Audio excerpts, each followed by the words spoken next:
Welcome back to our expert talks.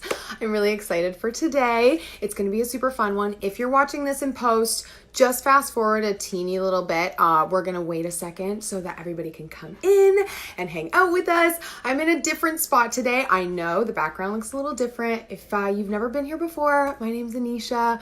I'm hosting these awesome talks and learning so much about parenthood. Hello, everyone. Hi. So let me know if you like the change in scenery. It's summertime. I wanted to sit by the window. So forgive me, I had to switch it up. And let me know if the audio is a little bit better too. I'm really curious to know. Do all your comments right away. Come on in, come hang out. Let us know where you're watching from. If you're watching this in post, are you watching this live? What you up to? How's your day going? We are having these expert talks every single week. So stay tuned, follow, share, subscribe, all that good stuff. And you get to hang out with some amazing, incredible parenting experts and learn all the good stuff. So we're so excited. Oh yes, we have some friends joining in. Hello, hi everyone. Yay, okay, we're gonna get started. Today's talk is so exciting. I think it's something that everybody is curious about. Screen time. We are in a crazy time right now. Everything's online. Sound is great. Yes, that's awesome. I'm so glad I've got my AirPods in, so hopefully you can hear me better today. Yeah, screen time though. What a tricky subject, especially during a pandemic. So we're so excited. We have a very, very special guest with us today. I am going to bring them in. Here we go. All right. Up and get started. Ooh. Yay. Yes, I love it. I'm going to just raise my camera up a little bit too because I'm on a new setup today. So I want to make sure everybody can see. There we go. That's better. All right. Hello, everybody. Please welcome the lovely Katie Thoma. Am I pronouncing your name right first and foremost? Very, very well. Yes, Katie Thoma Is. Amazing. Thank you so much for being here. I'm so excited. Just to talk you up a little bit, if you guys don't know who Katie Thoma is, well, let me tell you, okay? Mom, entrepreneur, education adventurous. Gosh, I love that word. Oh, a holistic therapist and wellness manager. You've traveled all over the place, observing for hundreds of hours children's behavior and learning about how to, build those skills to really just be successful in life and learning. I think that's so awesome. I hear that your mission is to make parents understand that they need to raise their kids in a world of technology in a mindful manner. I really love that sentence. I think that's something that a ton of parents struggle with. So excited to have you here. Thank you so much. Yay. Silent round of applause because we're not all in the same room, but everybody's clapping from home. Yes. So before I jump in and totally pick your brain, I want to know right away, what do you want to tell us? Tell us all about yourself. How did you get started? What made you so passionate about this subject? Well, the very short version of the story, because the long version is for a few days. So the very short version is like, I was born in Romania, in Eastern Europe, and then I traveled the world from there. And I have 2 children. And what made me smart about this was that I have a child at a very young age when I was 19, and then another one 18 years later. Wow. So I always tell to my second born that he has to be grateful for all the learning that I picked up along the way. Because, I was 19, desperate 19 years old mom, very young, and with not much support at all.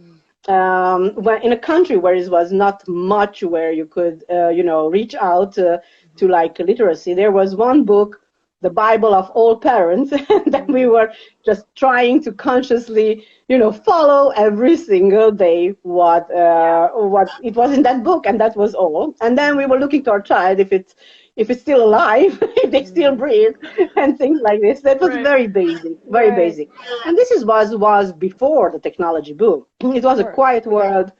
We had not much, the news and the movies and TV channels. And so 18 years after, my second child was born. And my biggest learning in the 18 years was that, you can prepare yourself, but you should not prepare yourself to kind of do what you are planning to do, but you have to prepare yourself to embrace what your child is willing to do. And that's because, you know, unfortunately, and I'm very open about this, exactly because I want parents to understand that, you know, we are all humans. Being a parent is a huge responsibility. And it's challenging sometimes. No kidding. Hardest job in the world. We might make mistakes. But it's never, the mistakes are never coming from, you know, they're not bad parents. I always say I'm bad parenting. There's not such a thing. There's only sometimes when we are overwhelmed by the moment, when we are overwhelmed about what society expects from us, that our children look like in, you know, outside of the house and things like this. And I kind of struggled with this, you know, I was 19. I wanted to prove, yes, a 19 years old can raise a child, can do a great job. I wanted my child to be prepared and to hit all the norms and expectations, which didn't turn out in a good way for our relationship, because I never focused kind of totally on her. I focused on society expectations. And just be mindful, it was no Facebook then, it was no Instagram, it was no social media, so we were not even exposed. But then, even worse now. Yes, because, like, you know, now you have to kind of show yourself. You have the perfect mommy bloggers online. Exactly. Everything has to be perfect. Your child has to be perfect. When it comes around in the camera, pictures, everything has to be perfect. Just imagine, we had a very great life then, because, you know, we could hide behind the doors. Exactly. So now it's open the world. So by the time when my second child was born, I learned to be a little bit maybe wiser, and then to listen to what my child actually wants to do, how he sees the world, how he wants to connect with the world, and support them instead of, you know, demanding them to be some kind of person that, you know, we all want. Now, he started to learn. He was actually 10 months old when he went to daycare, full time, almost 12 hours of daycare a day, 6 o'clock in the morning, 6 o'clock in the evening, because we were working, and, you know, work time was 7 to 5 or 8 to 5. And he loved it. Like, my heart was broken, but he loved it. Sometimes I feel bad, and I was thinking, what these ladies here at the daycare think, that he's the first one dropped, and he's smiling. And when I go to pick him up at 6 o'clock, he still wants to stay 10 minutes more. So these people probably believe that, you know, we are not engaging with him at home or something. But then I remember, you have to do what you have to do, right? Yeah.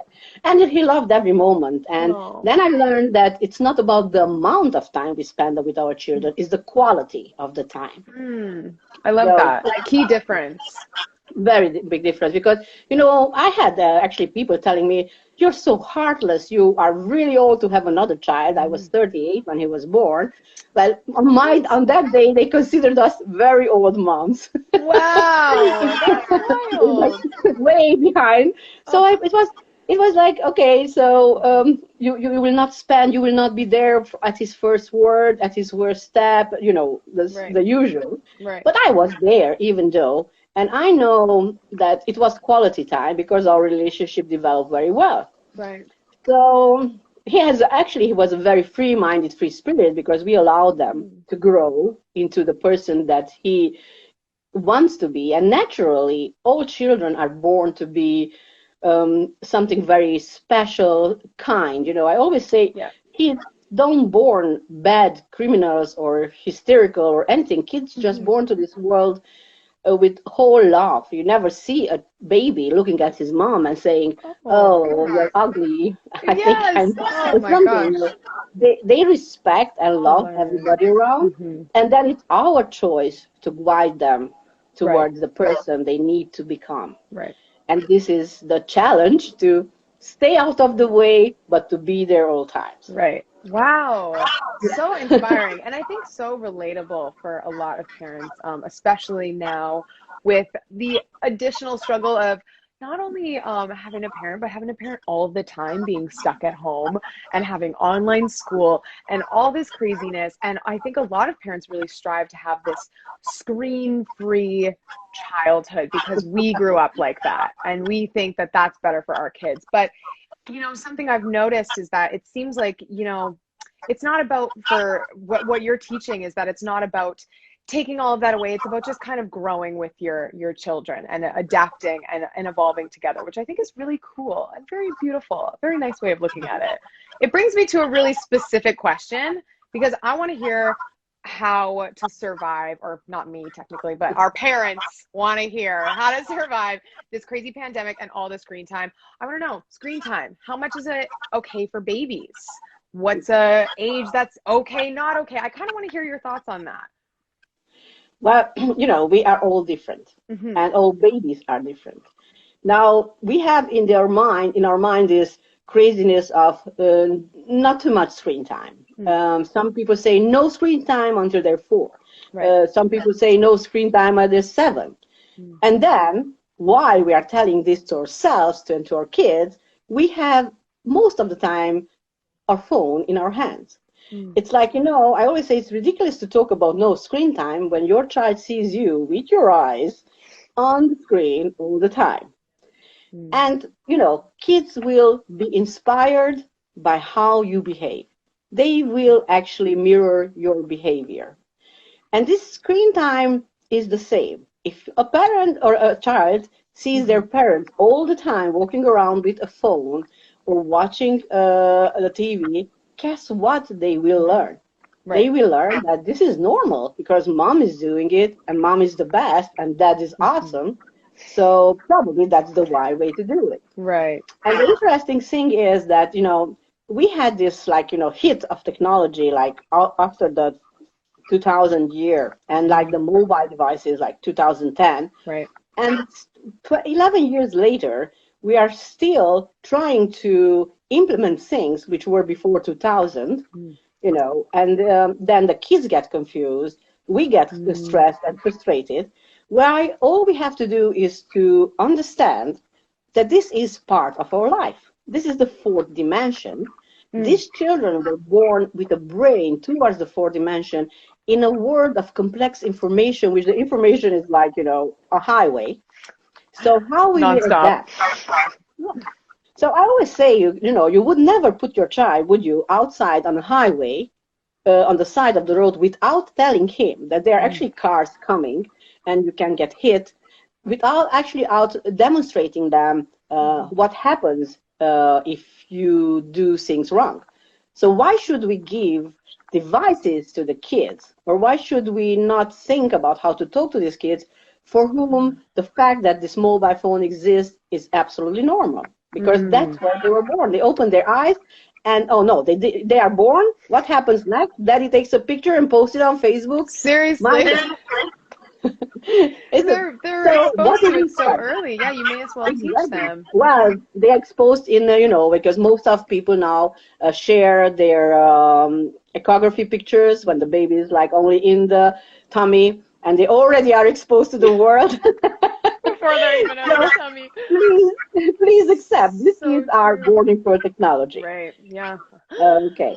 Screen time, the worst. I mean, technology is such a pain. I guess it is very important to teach your kids about it because otherwise they would probably just get really frustrated half the time because sometimes it doesn't work. But I am curious to know, when it comes to really, really young, you know, babies, what's okay, what's not okay? What do you because a lot of parents rely on screen time to get household duties done. I'm like, I gotta do the laundry.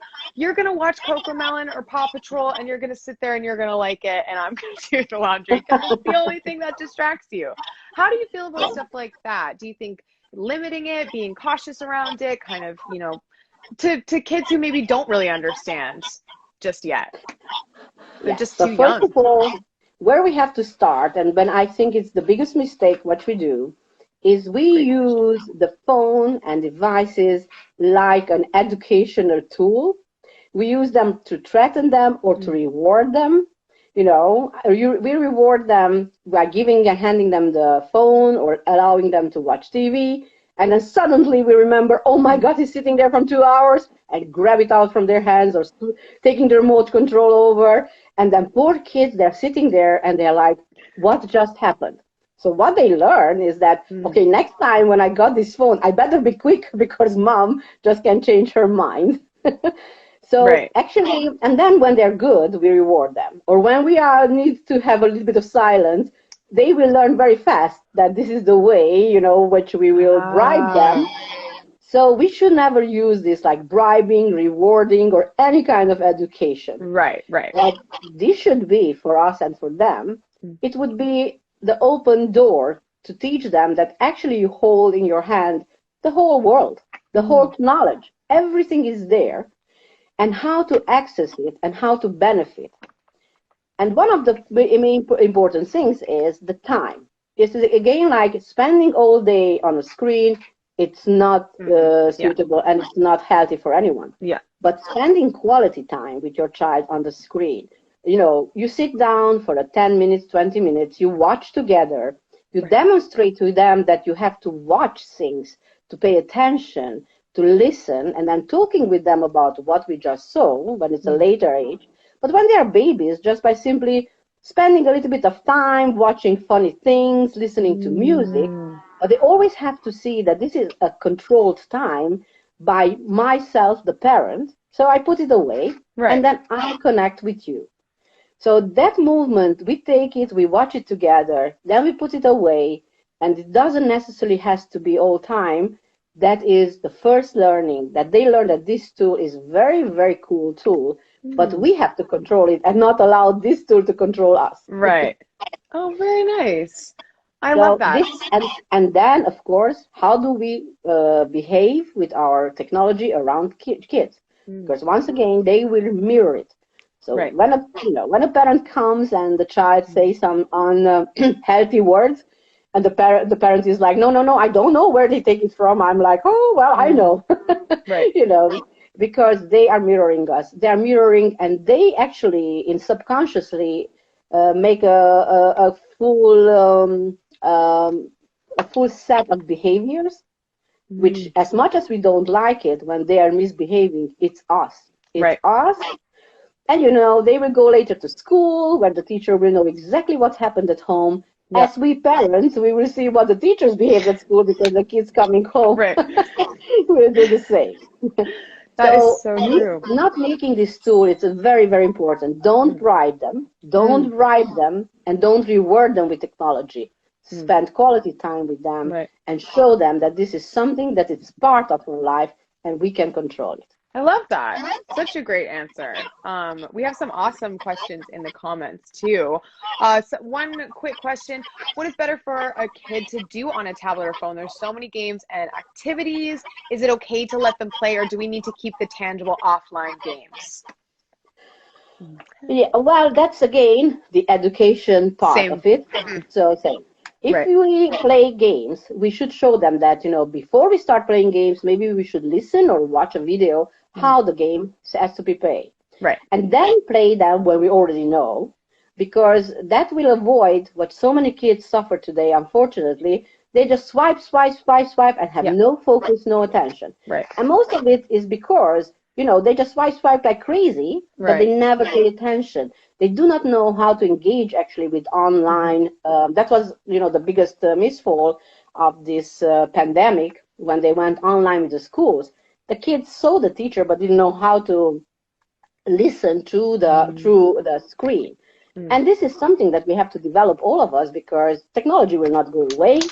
And this is a life-learned skill, how to engage and listen. So the best thing is to start to watch short movies or short stories. Always go back and discuss after you close the device. What did you just see? What did he say? What did you like?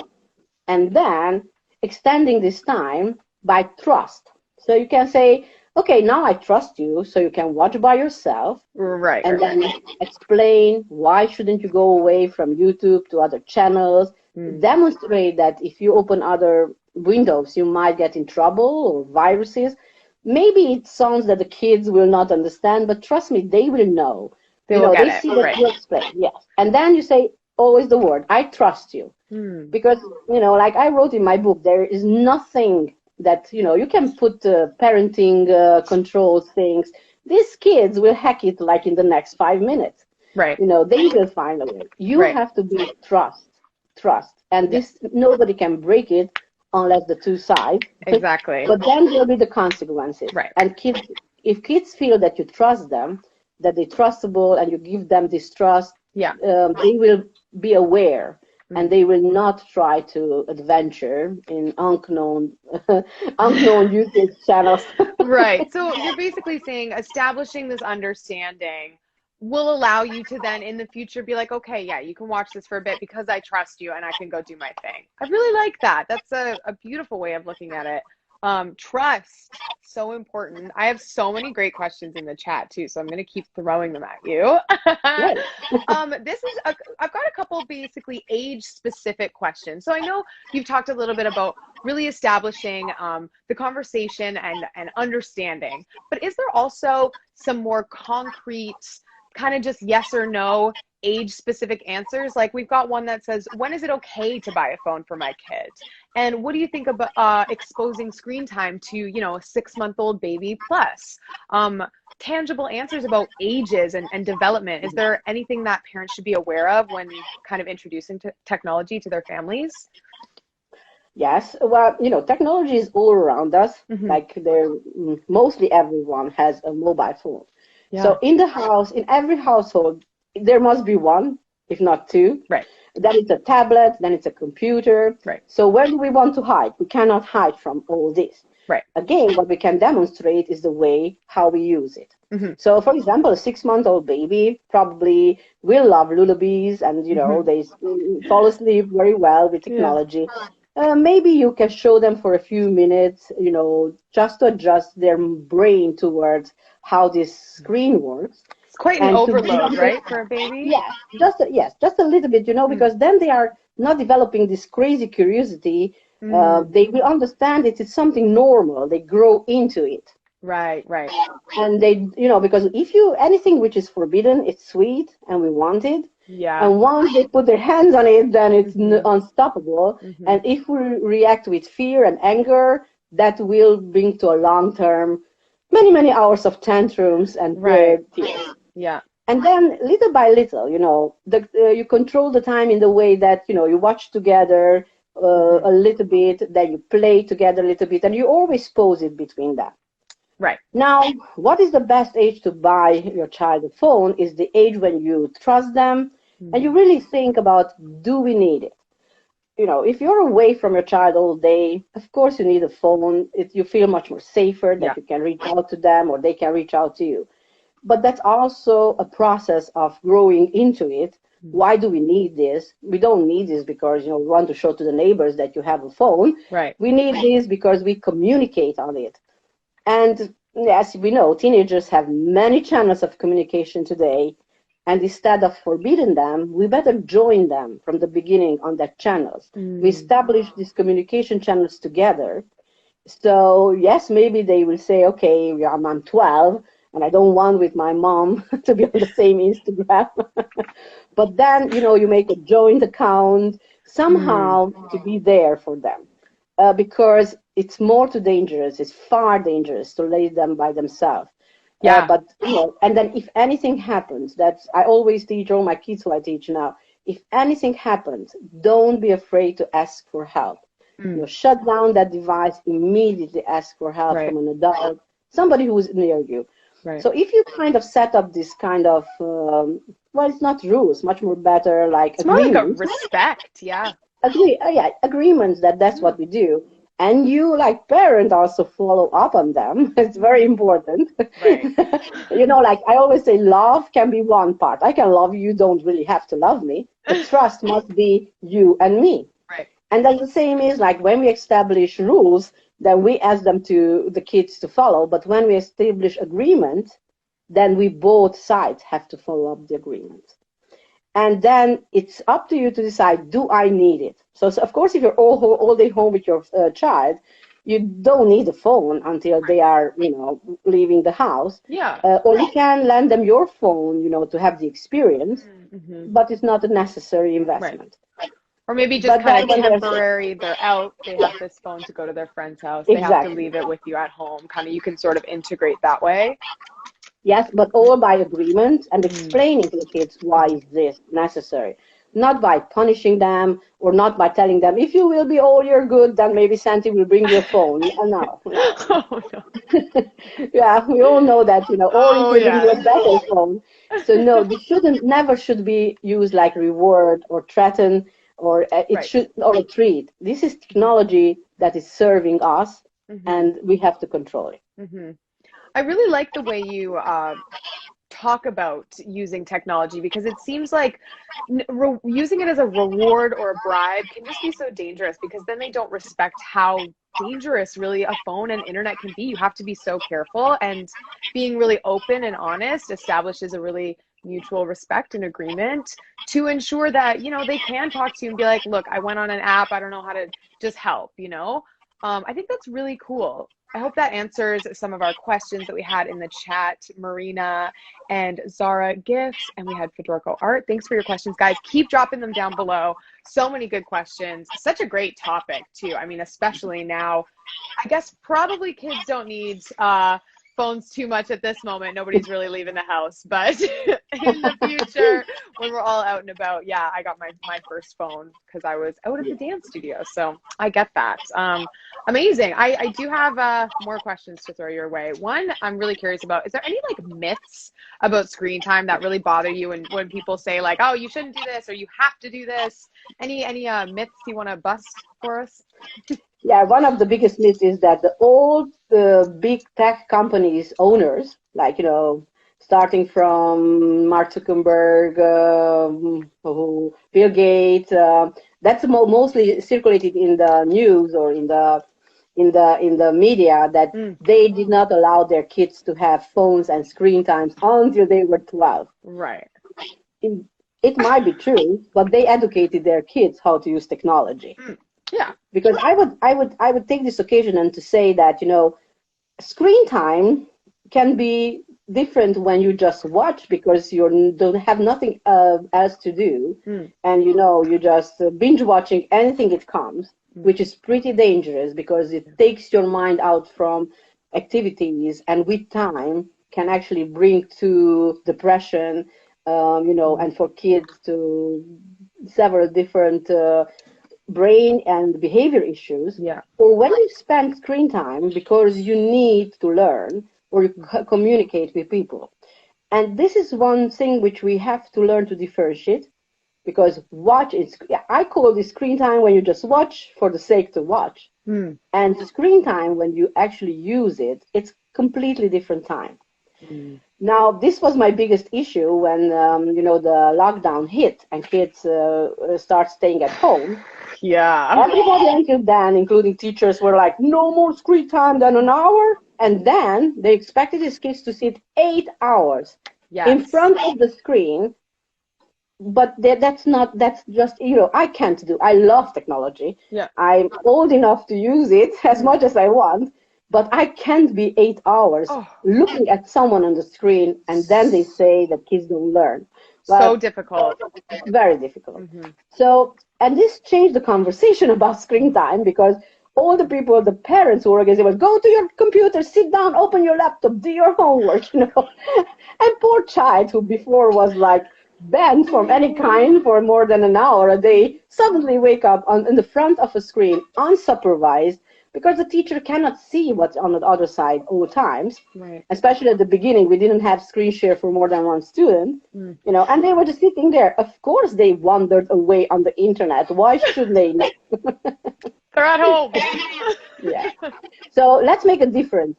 Useful screen time and, binge watching. I would say now it's a completely different topic. And that's where we have to be careful.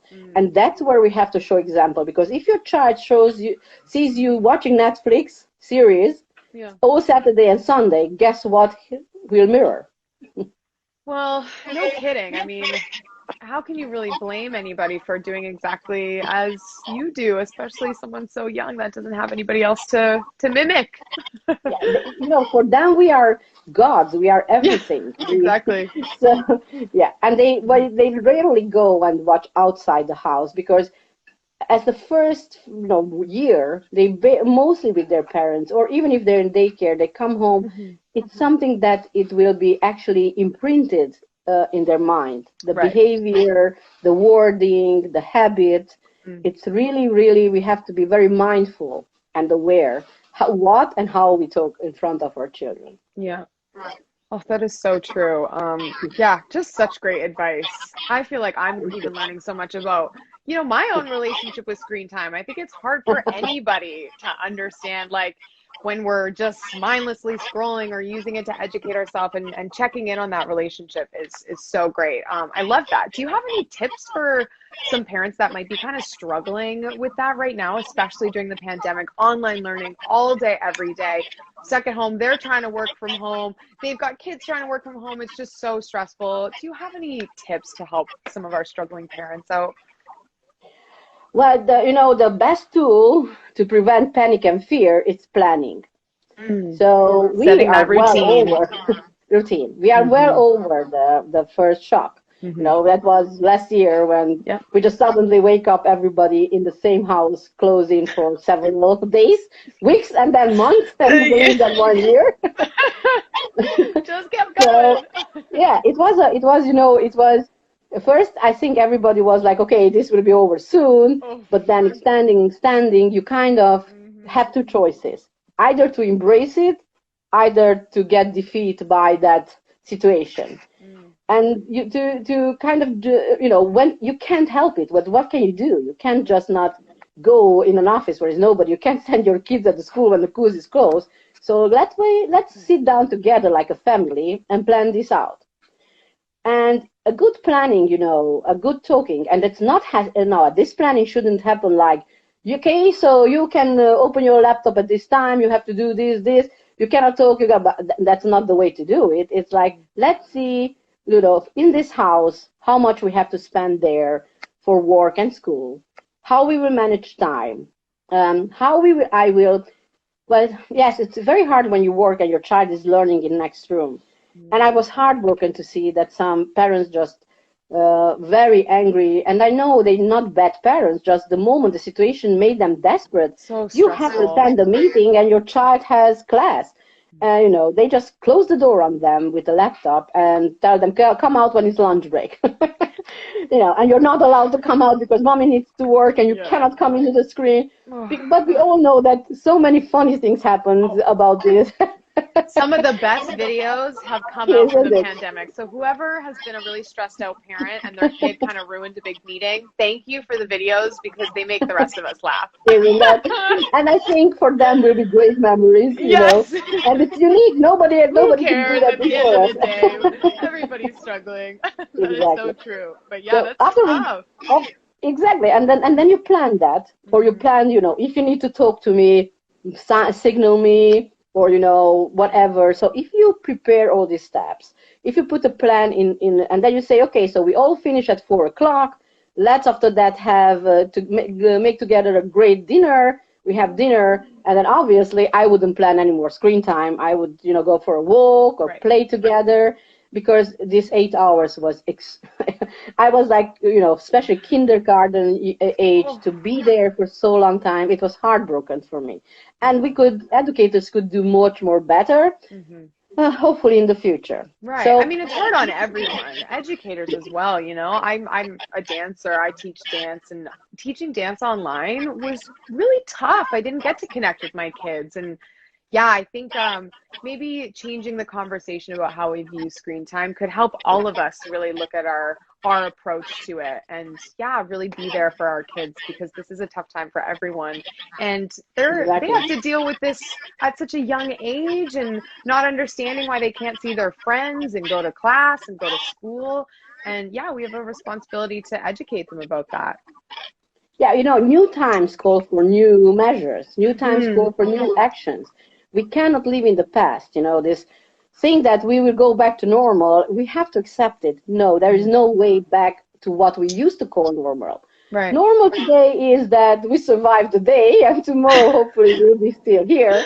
And normal is today that if I have to go out, I go out. If I don't, now I know the tool. I could see the difference in like the kids start to use after lockdown when I start teaching online. And after a year meeting the same kids, because I had kids in summer camp last year on screen, and then I met them for an event 1 year after. They completely behave differently. Wow. They know now how to engage. They understand that we have to accept and embrace this way, because complaining that, we can't do it, that it's so bad, it will not make us happier. Yeah. So how do we do the best of it? That would be a question. Sit down, talk together. So what we do, how we share.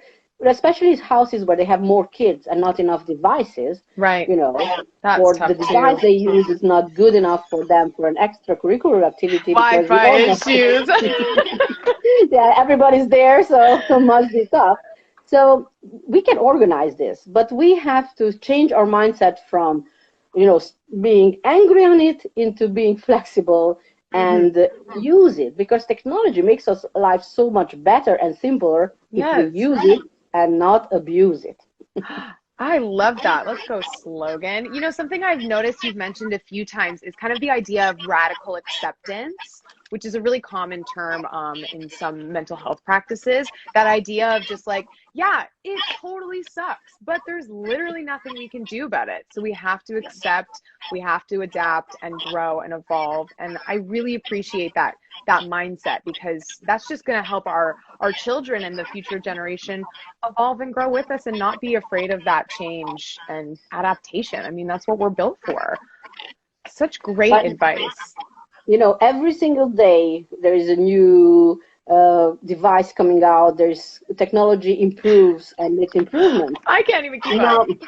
Yeah, we cannot keep up. So you remember, on my time, to say that terrible thing, but on my time, it was nothing changing for 10 years. So sometimes I'm thinking, how were we not bored? Right? We were just the same thing for 10 years. You're joking? What did I used to do? Yeah, sometimes I really, really try to remember this. And then I say, oh my God, just imagine if I would be a child now. Oh, how many things I can do. Yeah, no kidding. That is something I think about often. I grew up, I'm still young, but I grew up in the Motorola Razr period, with the really thin little flip phones. Yeah. And that was so my vibe. And I remember thinking those were the coolest things. You could do so much. All you could do was text and play that one little snake game that went around the phone. I'm like, that was the highlight of my day. And now these kids have access to literally the entire world's information. So it's not quite as simple as it was when we were younger. Sure, you can have a phone, you're old enough. You have to be more aware of all of these additional things that come with this growth and this change. Yes. Wow, so interesting. I do have a couple more questions for you. We've been talking your ear off. We've had such great insight on the screen time and how to approach it. Guys, keep dropping your questions in the comments. We want to hear them. We've got a few minutes left with Katie, so use it to your advantage. I am really curious about some issues that parents have. They're pretty specific, but something that came up pretty frequently was, my baby only eats with the screen, or my baby only does this with the screen, my baby only falls asleep with the screen. How do you combat that dependence that maybe just comes from being a really stressed out parent and not knowing what to do? Yes, this is, when you look around, you see babies who are napping only with a phone here, there, in their little bed. And yes, a lot, I see most of the days, well, not so much since we are not going so much eating out, but before, every restaurant, the quiet table was where the baby or at the phone. Yeah. And then, well, the parent had one too. Yeah. So, this is also something that we have to understand, that we cannot use the phone like a pacifier. We can use it once, but that it will instantly grow into a habit, because all little babies are smart. 50 years ago, they said, don't pick up your baby when it's crying, because it will get in that habit and you will never you will be able to put her down. Now, guess what? applies the same to, once you use it like a pacifier, the baby will exactly know that how hard he has to cry. Right. So he gets back his stool. Is it technology? Is it the fast-moving images which makes us and babies actually addicted? Right. Now, this is a big question, addiction. Is that the screen addiction there? How does it develop? Yeah. Well, it's developed by uncontrolled things, and it's developed by, pacifying kids with this. Right. No, it's not right, and it's not healthy to have a child who is is able to sleep if he's watching something. And no, it's not healthy to have a child who's eating only, you take his attention away from what he's eating, because under no circumstances, we should eat, even adults, without while we're watching our screens. Right, that's something all of us should do. We should be eating mindfully, yeah. Or we should not drive and then texting, because guess what?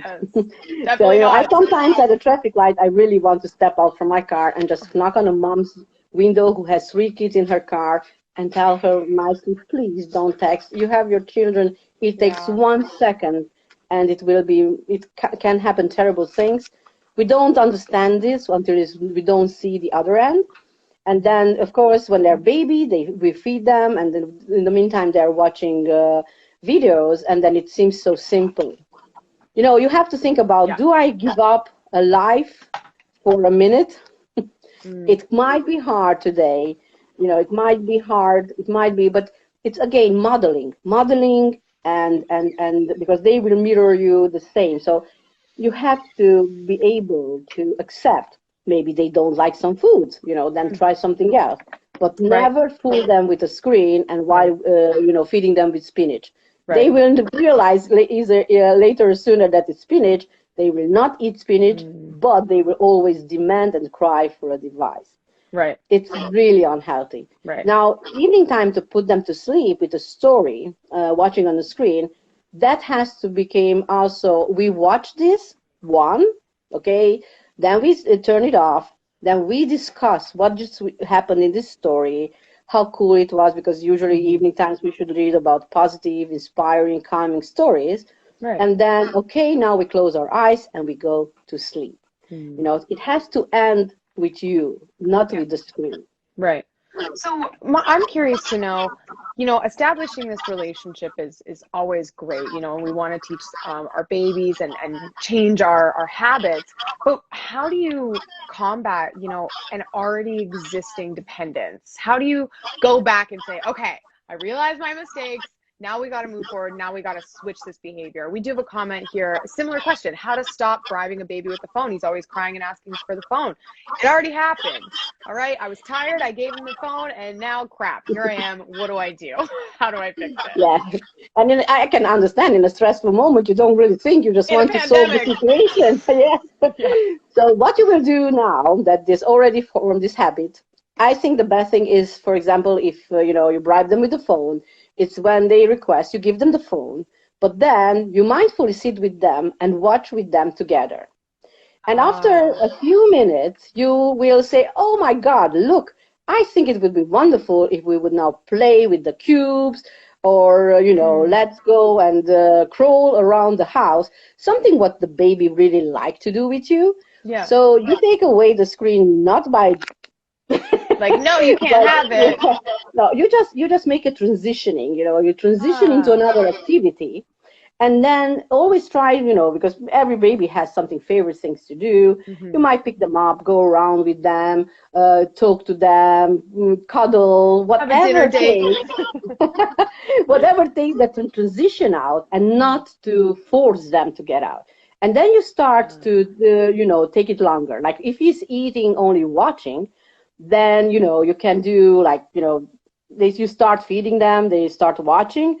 And after time, maybe you want to make some noise, or maybe you want to ask them to do something with their food, with their hands, which obviously they have to let the phone go. Yeah. And then maybe it will be messy, but it will be a healthy messy. And it'll be fun. Fun, yes. So you have to make a fun transition, and then always grow this transition time until you transition into back to the normal, like yeah, this word more healthy habit and dependence. Exactly.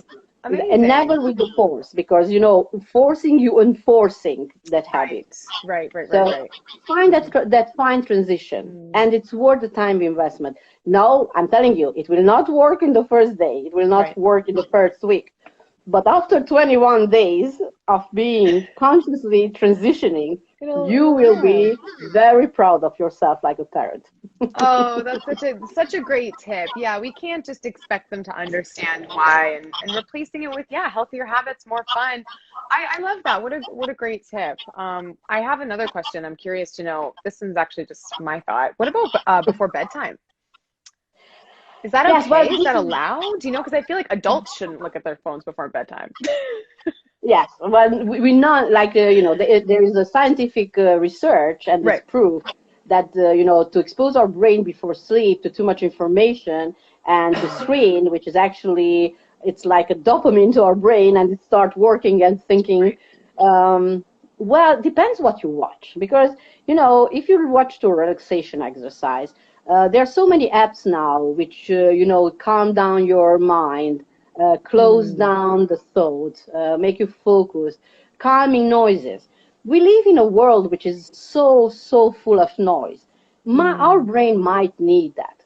So, of course, if you watch something which is very exciting, or, comedy, or, you will just, it's, or something which is like, frightening things. And even with stories, we have to be careful, because kids perceive these stories maybe in another way, the message that we do. Okay, so even if it sounds like a good story, a bedtime story, might our child brain wake up and ask other questions? But what if we use these wonderful, tremendous libraries of peaceful meditation, relaxing music, or apps that we're developed to shut down our brain from the daily hustle? Then I think it's okay. It's again, they say don't use it, but then why not, when we have things and we have tools which we can actually help us and our kids to have a better sleep. So just use it wisely. I mean, I use meditation apps all the time. Why not? Yeah, that's really great. Never really thought about it like that. It's pretty simple. This word use and abuse, it's very close. Yeah. It's, this is the magical thing which you have to watch to not fall into the starting word, and use it, because it's really wonderful. Like, look, technology is looking after our health. We have these baby monitors. We can find out how awesome is that something happens. You're a new mom and you go to your group and you immediately find your answers. You have a community around you. I felt very lonely when I was 19, no technology, with my baby in a house. It's amazing, but then let's join and take the positive side, let's be flexible, and let's not forget that our children, they always say they will live in a world of full technology. They already do. And whatever we show them today and however they adapt, that is impacting their skills and their future. So this is a big challenge for today's parents, but I think it's a great adventure. If you take it and you want to join it, don't resist. Resistance never makes anything good. Resistance is no fun. Yeah, exactly. Wow, that is just such amazing advice. Use it wisely, embrace the change.